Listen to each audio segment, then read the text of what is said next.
how to change pay period in QuickBooks Online. Hello everyone, I am Bishaka and welcome to our channel. Now, let's get right into the tutorial. Firstly, navigate to the gear icon in QuickBooks and select the Account and Settings option. From there, proceed to the Payroll section. Now, modify the pay schedule.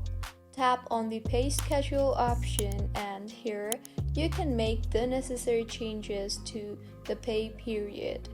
Ensure you save your changes once done.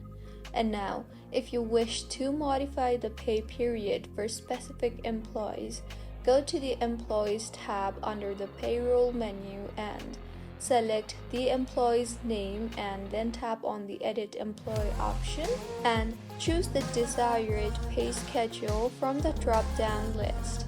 So this is how you can change pay period in QuickBooks Online. If you find this tutorial helpful, please like the video and do comment if you have any queries.